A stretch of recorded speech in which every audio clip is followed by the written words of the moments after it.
Mungkin tadi dari Pak, baik, terima kasih. Kita diskusi aja. Jadi pertama tadi dari Pak Dr. Haji Harfandi, tadi ada komentar tentang ini ya, dampak langsung atau efek langsung dari pandemi COVID-19 ini kaitan dengan Cina. Ini memang sangat menarik sekali dan sangat luas sekali, dan bahkan kita masuk ke ranah yang disebut dengan politik ekonomi Islam. Ini jadi satu mata kuliah di program magister saya nih, politik ekonomi Islam, bagaimana melihat sistem politik, sistem ekonomi, tetapi dengan disiplin ilmu politik ya. Karena tadi bicara tentang ekspor dan impor yang ternyata kita tuh paling banyak berasal dari Cina, kemudian juga ya pola dari geopolitik memang sangat berubah ya, sehingga kemudian menempatkan Cina sebagai memang satu adik kuasa baru ya, terutama memang dari sisi permodalan ya, permodalan. Nah, kaitannya tadi saya teringat sekali dengan negara jiran kita dengan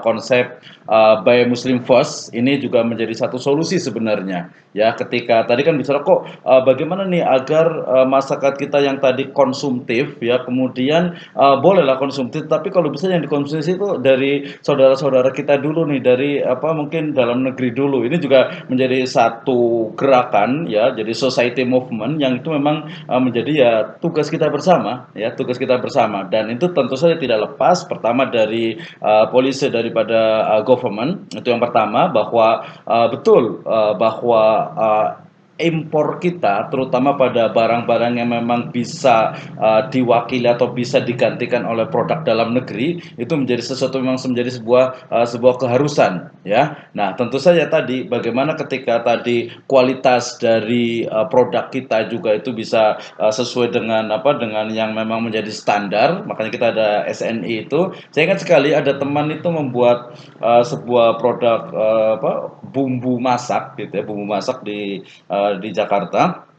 Ternyata untuk beli bawang putihnya saja itu harus didatangkan dari negara lain, khusus dari Filipina. Kenapa? Karena kualitas dari bawang putih kita itu tidak sampai atau tidak bagus gitu ya. Kemudian juga cabai dan lain sebagainya. Baik, nah berarti ketika bicara tentang efek langsung ini, tentu saja ini terkait dengan tadi politik ekonomi, terkait juga dengan kebijakan. Tetapi apa yang kita bisa lakukan, apa yang kita bisa gerakan, itu kita bisa menjadi satu strategi. Salah satu tadi adalah Buy Muslim First atau Buy Indonesian First dan sebagainya. Itu yang lebih utama ya. Kenapa? Karena itu memang yang akan menjadikan menggerakkan kita. Dan ini sebenarnya udah dari dulu ya, udah menjadi kesadaran, dan itu akan dilanjutkan terus menerus. Pakai sepatu itu yang ya produk dalam negeri, kemudian juga pakai pakaian, pakai semuanya itu produk dalam negeri. Dengan adanya halal lifestyle ya, itu juga menjadi satu solusi juga. Makanya gerakan untuk industri halal lifestyle dan sebagainya itu menjadi satu gerakan baru untuk bagaimana kalau kita cinta Indonesia gitu ya, cintailah produk-produk Indonesia tentu saja. Tetapi ini tadi kaitan dengan birokrasi, kebijakan dengan kebijakan pemerintah, termasuk juga pola dari harga. Biasanya masyarakat tadi kan pertama kadang masih ada, kalau sekarang sudah mulai menurun, bahwa menggunakan produk luar negeri itu kayaknya lebih bergengsi gitu ya. Sekarang udah mulai menurun, tapi ternyata bukan itu. Ada yang lebih dari luar tuh lebih murah dengan kualitas yang bagus. Ngapain kita bikin mobil, ngapain kita bikin HP kalau umpamanya ternyata biaya operasionalnya tinggi. Nah, ini tentu saja tidak tepat seperti itu. Kalau menurut saya bahwa dengan membeli dengan harga lebih tinggi, ya, tetapi itu adalah milik saudara kita dan itu akan menggerakkan perekonomian, itu lebih bagus. Saya selalu teriak-teriak nih di seminar tuh biasanya, Anda itu jangan sampai ketika Anda itu membeli sesuatu dari sebuah toko minimarket kita sebutkan, ya ternyata minimarket tersebut itu menjual sesuatu yang haram. Coba kalau kita ke kasir, ternyata di kasir itu ada dijual barang-barang yang haram. Bayangkan di mana loyalitas Anda terhadap Muslim, di mana loyalitas Anda terhadap kebaikan dari syariah ini. Nah, kemudian juga kita diingatkan lagi dalam surah Al-Baqarah ayat 29, Allah Subhanahu wa taala berfirman, "A'udzubillahi minasyaitonirrajim, ya ayyuhalladzina amanu la ta'kulu amwalakum bainakum bil batil illa an takuna tijaratan antarodin minkum." Tapi ada ayat berikutnya, wala taqtulu anfusakum. Saya mengutip dari perkataan Profesor Dr. Din Hafiduddin bahwasanya wala taqtulu anfusakum, ketika kita kemudian ternyata membunuh diri kita sendiri, membunuh saudara kita sendiri dengan tidak membeli produk-produk mereka, memilih produk dari orang lain yang justru itu akan bisa menghancurkan diri kita sendiri, itu sama saja dengan membunuh diri kita, membunuh saudara kita. Berarti pertanyaan ini adalah bagaimana kita menggerakkan masyarakat, mensosialisasikan, mengkampanyekan untuk buy Muslim first atau buy Indonesian first. Ini harus terus menerus ya, karena terkait dengan apa? Tadi nilai impor dan ketergantungan masyarakat terhadap produk dari luar, dan itu ibda bi nufusina, dimulai dari diri kita. Itu yang pertama. Yang kedua, kaitan masih dari Pak Haji Arfandi kaitan dengan bank. Ya, betul sekali bahwa nanti akan dilanjutkan oleh Pak Warik satu, bahwasanya bank itu kan satu lembaga keuangan yang dia itu punya aturan baku, dia punya dasar-dasar pedoman-pedoman yang memang berbeda. Dia tidak bisa menyalurkan pendanaan itu pada orang-orang atau lembaga-lembaga atau perusahaan atau UMKM yang dia bankable ya, yang dia memang tidak unbankable ya, tidak masuk, karena mau minjem 5 juta, mau minjem umpamanya sampai 50 juta, itu ranahnya BPR, BPRS, itu ranahnya koperasi syariah, itu ranahnya nanti BMT dengan lembaga hukumnya adalah koperasi syariah. Tentu itu dia akan sangat berbeda. Jadi ini saya yakin semua sudah memahami bahwa bank itu, dan ketika bicara tentang bank, sebenarnya saya mau bicara begini.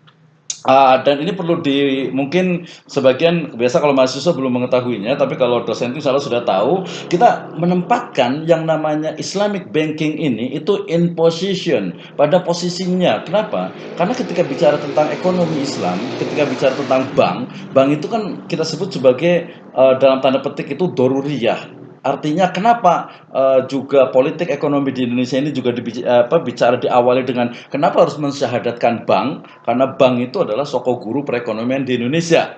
Teorinya adalah koperasi, tetapi ternyata faktanya adalah bank itu sebagai soko guru perekonomian di Indonesia, sehingga kemudian hal pertama yang dilakukan oleh Sabiqunal Awwalun dalam ekonomi syariah di Indonesia itu adalah mensyahadatkan bank dulu. Ya, tetapi kemudian bank itu sebagai satu lembaga yang dalam satu versi itu adalah from other Islamic civilization, itu menjadi satu doruriyah yang memang sangat mungkin sekali kita punya Baitul Tamwil dalam konsep lebih luas lagi. Bahkan teman-teman di APIC itu sedang mengembangkan atau sedang mengusulkan untuk bagaimana yang disebut dengan the house of business atau center of business yang disebut dengan Baitul Tamwil. Ingat, kalau kita tahunya Baitul Mal wa Tamwil. Kalau Baitul Tamwil itu adalah house of business ya, atau center of business. Jadi bukan hanya PT, bukan hanya sipil dan sebagainya, tapi bukan hanya bank juga gitu. Itu sangat sangat mungkin sekali. Sehingga kemudian ketika bicara tentang bank, ya memang banyak aturan-aturannya, banyak pedoman-pedomannya yang memang tidak bisa dilabrak, tidak bisa dilanggar. Termasuk juga tadi untuk penyaluran dalam ekonomi syariah, dalam pembangunan syariah itu berarti adalah pembiayaan untuk nasabah itu ada aturannya, tidak bisa memberikan untuk yang mikro apalagi ya, bahkan yang menengah pun atau yang kecil pun itu juga biasanya adalah ranahnya BPRS. Nah, ini menjadi juga satu stimulus untuk kita untuk memperjuangkan, remember that Islamic economic is not only Islamic banking. Itu hanya bagian kecil dan itu hanya doruriyah. Saya selalu bicara seperti itu. Ya, walaupun faktanya bank itu menjadi, bahkan kita koperasi sudah ada, bahkan biasanya teman-teman yang di bukan bank itu akan mengatakan dengan adanya finance technology itu ya, mungkin bank itu akan digerus oleh finance technology ini, itu menjadi satu hal baru. Tadi UMKM bicara tentang finance technology. Tentu saja tadi asas prudensial itu juga sangat penting sekali. Ini biasanya yang sering ketika bicara tentang Islamic banking khususnya di Indonesia itu selalu nyinyir duluan. Ya, bahasa itu nyinyir duluan. Bank syariah kok nggak syariah. Tadi saya sempat lihat sekilas, apakah bank syariah di Indonesia itu sudah syariah gitu ya. Nah, itu jawabannya ya bukan diplomatif, tapi kita lihat dulu posisi dari bank itu kan dia doruriyah. Ingat bukan daruriyah dalam konteks maqasidus syariah, tapi suatu kebutuhan memang yang harus ada sehingga ya udah diambil, gitu kan. Kemudian ketika oh ternyata banyak aturan-aturannya, salah satu masih terkait dengan BI, masih terkait juga dengan tadi ada BI rate-nya dengan bunga di penetapan bunga di BI umpamanya di Bank Indonesia. Nah, ini juga menjadi satu satu hal yang kemudian nanti ada muncul juga asas prudensial sehingga tidak mudah untuk mengeluarkan itu. Belum lagi untuk regulasi-regulasi dari OJK yang tentang banking ini. Jadi bank ini memang perlu lebih detail lagi bicara, tapi saya akan mengatakan bahwa ya ada aturan-aturan berkaitan dengan bank. Oke, nanti bisa ditambahkan oleh senior saya dari Pak Warek satu nih. Baik, yang menarik tadi ada perkataan atau pertanyaan dari Pak Tri atau Pak ya dari Alauddin ya Makassar kaitan dengan bagaimana peran investasi syariah padahal tujuannya adalah tijaroh. Ya betul, betul sekali bahwasanya investasi ya, investasi itu adalah bagaimana sohibul mal, pemilik modal itu dia memberikan kepada mudorib atau kepada musyarik atau kepada seseorang pihak lainnya, kemudian untuk dikelola. Nah, otomatis ketika bicara tentang investasi ini itu adalah tijaroh. Ya, tijaroh itu artinya bisnis.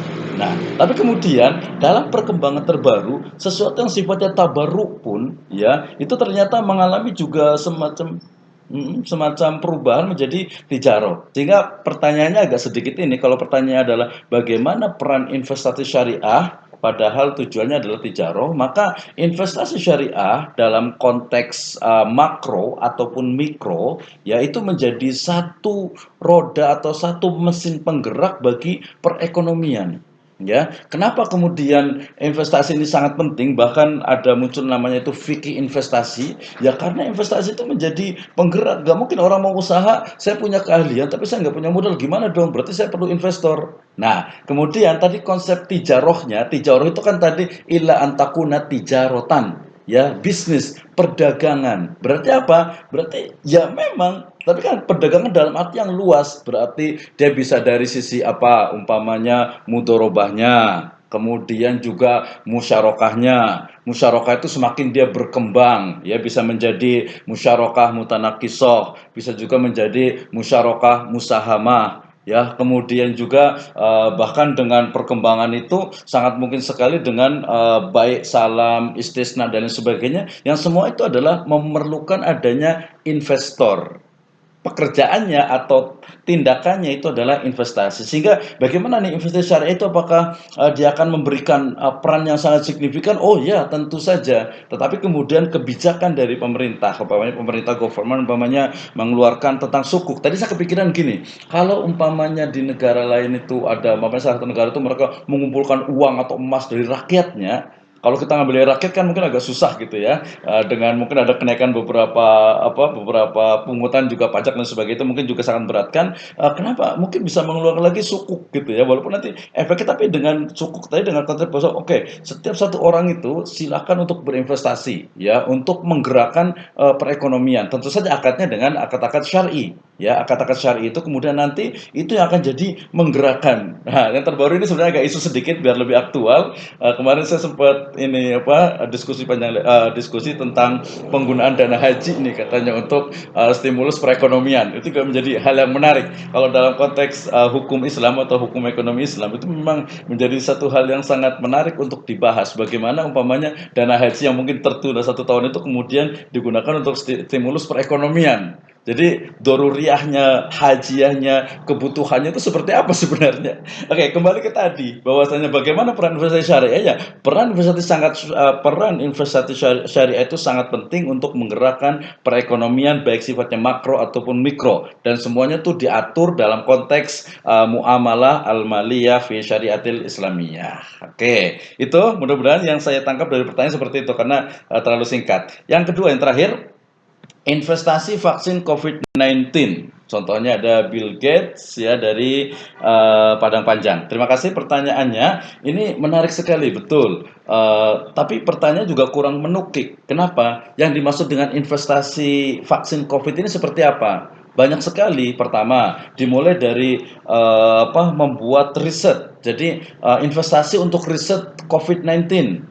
COVID-19 juga sendiri kita nggak tahu nih, mungkin lebih tepatnya virus gitu ya, investasi untuk virus. Apakah dia itu risetnya itu untuk mengembangkan virusnya, atau kalau sih kan vaksinnya jelas, berarti untuk mengembangkan vaksinnya. Berarti bagaimana investasi, kita sohibul mal itu mengeluarkan uang, kemudian uang itu digunakan untuk penelitian, riset, kemudian pengembangan sampai menghasilkan satu produk dari vaksin COVID-19. Nah, dalam hal ini tentu saja ya kita merujuk kepada ulama-ulama terdahulu bahwasanya bahkan penggunaan untuk dana-dana Islamic filantropi itu banyak digunakan untuk riset.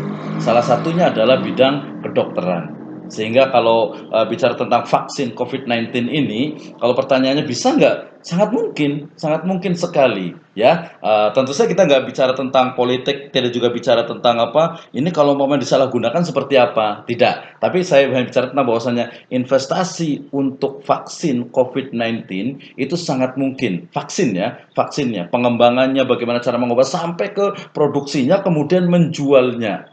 Nah, ini sangat mungkin sekali. Tetapi dalam konteks Indonesia, sepertinya ya mungkin kalau untuk tadi riset-risetnya memang harus. Bahkan beberapa pendapat itu mengatakan tadi dana-dana ziswak, waktu itu hasil dari wakaf itu sangat memungkinkan untuk menjadi modal atau untuk menjadi investasi dalam riset-riset kedokteran. Ya, ini justru tadi betul sekali, saya setuju sekali, sangat sangat futuristik sekali jawabannya atau pertanyaannya. Jadi bukan hanya ngomongin ekonomi, ini juga bagian dari ekonomi juga. Bukan hanya ngomongin tentang sesuatu yang bank lagi, asuransi lagi, mungkin UMKM lagi, ya nggak apa-apa juga UMKM bagus ya tadi karena ini negara. Tapi ini juga menarik gitu bahwa ternyata harus ada nih, ya harus ada. Tetapi tentu saja kalau kaitan dengan investasi ini ada skala prioritas. Kembali merujuk kepada akwal qaul dari Imam Syafi'i rahimahullah bahwa afdulul kasb atau seutama-utama bekerja, seutama-utama investasi, seutama-utama kita menghasilkan itu adalah dimulai dari pertanian. Kenapa pertanian? Kita masih makan nasi. Kita nggak makan nasi ya.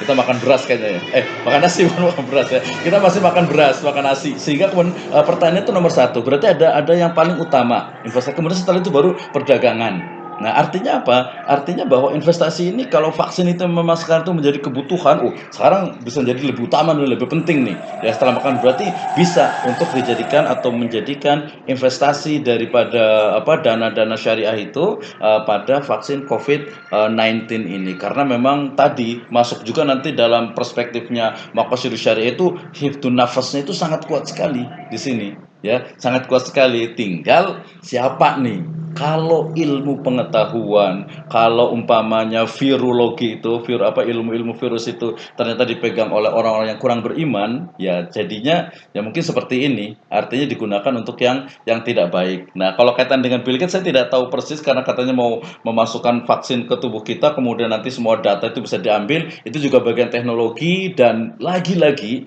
ini mungkin we have to prepare our country and also our people untuk betul-betul bisa menjaganya nih. Jangan sampai lagi-lagi kita jadi korban dalam artian itu jadi korban dari sisi konsumerismenya, dari sisi korban mungkin dari big data yang sudah diambil semuanya, termasuk kemarin yang ramai tren face app itu kan ya, aplikasi wajah itu ya memang ya wajar lah, siapa suruh download, siapa suruh pakai, ya otomatis dong datanya diambil semuanya, ngelihat aturannya next next aja, nggak mau ngelihat lagi, akibatnya semua data kita juga sudah diambil semuanya. Kalau data sudah diambil, otomatis hampir semua hal terkait dengan kehidupan kita pribadi, kita kaitan dengan negara kita itu sudah dimiliki oleh bangsa atau oleh negara lain dari sisi big datanya itu. Oke, itu dari saya. Mohon maaf, kita bisa diskusi lebih lanjut nih tentang, kayaknya menarik juga kalau investasi vaksin COVID-19 ini. Terima kasih Ibu Dr. Moderator. Silakan.